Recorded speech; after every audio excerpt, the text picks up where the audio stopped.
สบายดีพี่น้องปองป่ายเอ้ยสมมังหุงยาวมังหุงยาว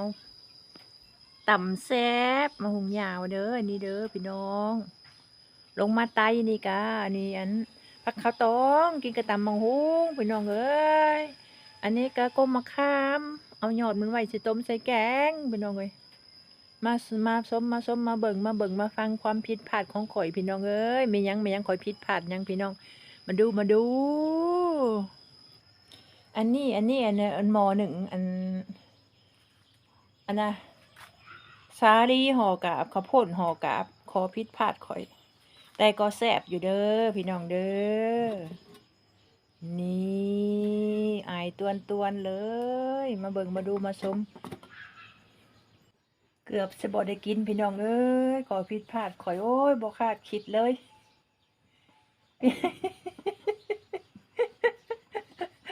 เกือบจะบ่ได้กินพี่น้องเอ้ยหอนสาลีกาบข่อย ห่อห่อกาบข้าวโพดพี่น้องเอ้ยขนมห่อกาบข้าวโพดเป็นยังจังว่าขอผิดพลาดเกลือสิบ่ได้กินข่อยกาตวงกันสาลีขาวแล้วก็น้ำตาลแล้วก็กะทิมะพร้าว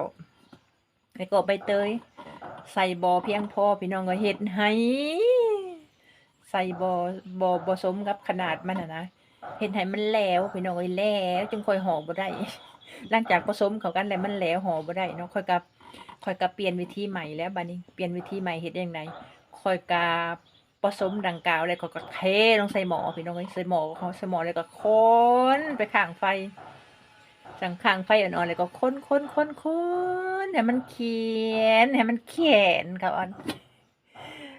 แล้วก็ค่อยก็นำไปห่อพี่น้องเอ้ยเกือบสิบ่ข้อยสิบ่ได้กิน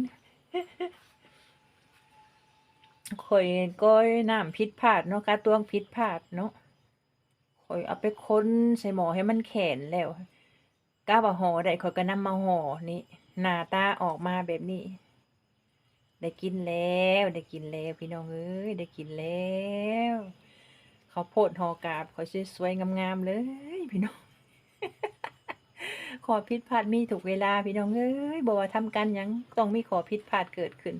ขอผิดพลาดคือบ่เฮียนอันยิ่งใหญ่เนาะพี่น้องเอ้ยพี่น้องขอผิดพลาดคือบ่เฮียนอันยิ่งใหญ่ต่อไป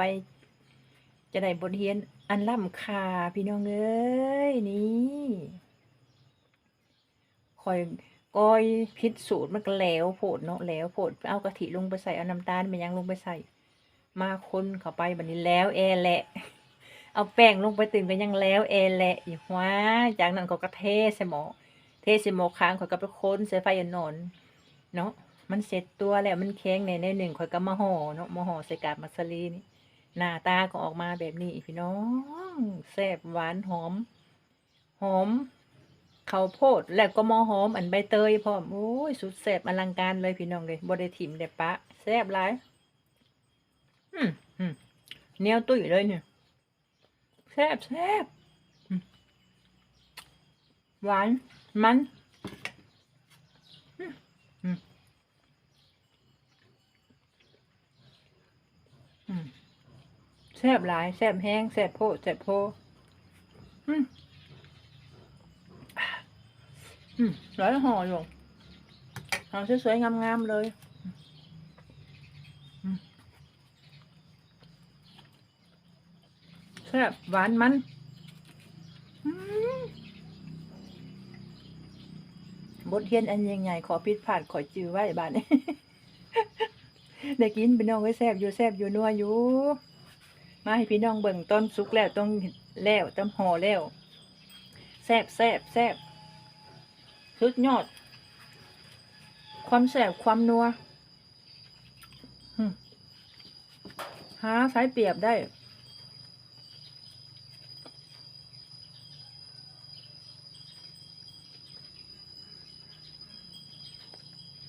เห็ดกินพี่น้องเอ้ยเห็ดกินบริคำได้คล้ายหรอกอืมสวยงามๆเลยนี่นี่จ้านี่จ้าสวยข้าวโพดห่อกาบ เอาบ่เอาบ่เอาน้ำข่อยบ่เอาน้ำข่อยบ่แซ่บๆนัวๆเด้อพี่น้องป้องปายขอบใจเด้อที่รับชมขอบใจเด้อขอผิดพลาดขอจือไว้ขอบคุณค่ะ